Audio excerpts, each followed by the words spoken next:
क्या है कर्मों का फल और कैसे मिले पापों से मुक्ति? कर्म विपाक को जाने। कर्म विपाक का अर्थ है व्यक्ति को उसके कर्म के अनुसार फल मिलता है। नरक के विभिन्न पहलुओं का वर्णन जारी रखते हुए नचिकेता ने एकत्रित ऋषियों से कहा, यमपुरी में चित्रगुप्त एक व्यक्ति द्वारा जीवित रहते हुए किए गए सभी कर्मों का लेखा जोखा देखते हैं और उन्हें यमराज के ध्यान में लाते हैं। इसके बाद यमराज संबंधित आत्मा को दी जाने वाली सजा का निर्णय लेते हैं। सजा विविध हो सकती है। यदि आत्मा सदाचारी थी तो उसे स्वर्ग भेज दिया जाएगा, या आत्मा को पेड़, जानवर या किसी अन्य प्राणी के रूप में जन्म भी दिया जा सकता है। जो लोग किसी भी प्रकार के पुण्य कर्म के प्रति अरुचि रखते थे या जिन्होंने अपनी वफादार पत्नियों को त्याग दिया था, ऐसे पापियों को नरक में भेजा जाता था। पुण्यात्मा लोगों की आत्माएं स्वर्ग भेज दी गईं। जिन लोगों को स्त्रियों से अत्यधिक लगाव था, उन्होंने मनुष्य के रूप में पुनर्जन्म लिया। जो लोग युद्ध करते हुए वीरगति को प्राप्त हो जाते थे, उन्हें इंद्रपुरी भेज दिया जाता था। जो लोग अपने पूरे जीवन में अच्छे कार्यों में लगे रहे, उन्हें उनके अच्छे कार्यों के लिए पुरस्कृत किया गया। शुद्धता के गुण क्या हैं? सबसे पहले उस क्षेत्र को गाय के गोबर से लीपकर शुद्ध किया जाता है, जिसके बाद उस पर कुशा घास के साथ काले हिरण की खाल बिछाई जाती है। 2 बर्तन, एक बड़ा और दूसरा छोटा, अगल बगल रखे गए हैं। ये बर्तन गन्ने के रस से भरे होते हैं और रस धेनु और बछड़े का प्रतीक हैं। रस धेनु के 4 पैरों के प्रतीक 4 गन्ने 4 कोनों पर लगे हुए हैं। उसके बाद प्रत्येक गन्ने के आधार पर एक छोटा चांदी का टुकड़ा रखा जाता है, जो खुरों का प्रतीक है।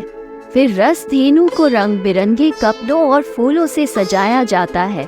फिर रस धेनु के पास चारों कोनों पर तिल से भरे 4 छोटे बर्तन रखे जाते हैं। पूजा संपन्न होने के बाद रस धेनु को ब्राह्मण को दान कर दिया जाता है। जो व्यक्ति रस धेनु का दान करता है, वह अपने सभी पापों और अपने सभी पूर्वजों के साथ साथ आने वाली पीढ़ियों से भी मुक्त हो जाता है। पापों से मुक्ति कैसे संभव है? नारद ने यमराज से पूछा कि आनंद मनुष्य के लिए इतना मायावी क्यों है?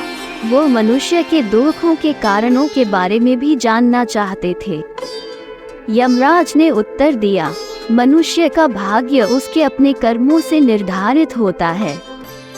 उसे अपने कर्मों का फल तो भोगना ही पड़ेगा। उसे अपने प्रत्येक कर्म का फल अवश्य भोगना होता है। इसलिए जब कोई व्यक्ति खुद को दुख के बीच पाता है, तो उसे यह एहसास होना चाहिए कि वो अपने पिछले कर्मों का फल भोग रहा है।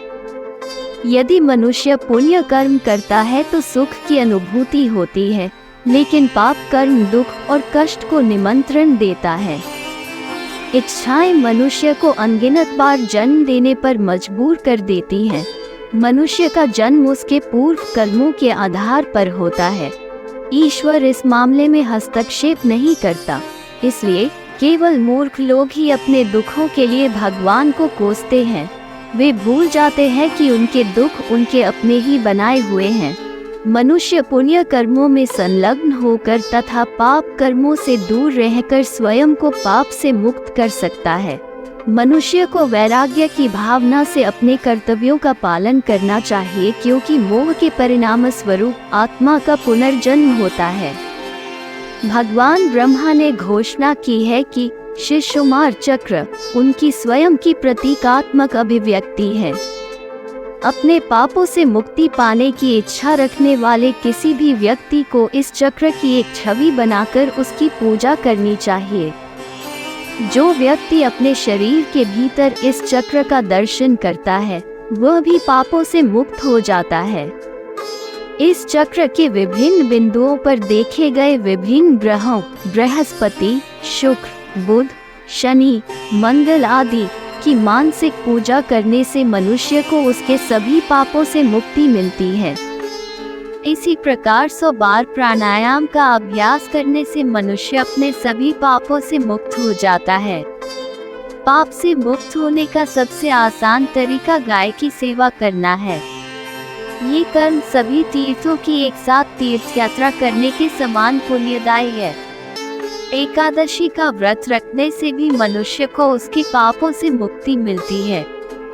अपनी कथा समाप्त करने के बाद नचिकेता ने ऋषियों की ओर देखा, जो ध्यान से सुन रहे थे। ऋषियों ने नचिकेता को यमपुरी नामक पवित्र स्थान के बारे में ज्ञान देने के लिए धन्यवाद दिया। धन्यवाद। आप देख रहे थे गॉड ब्लेस टीवी हिंदी। हमारे साथ जुड़ने के लिए सब्सक्राइब अवश्य करें।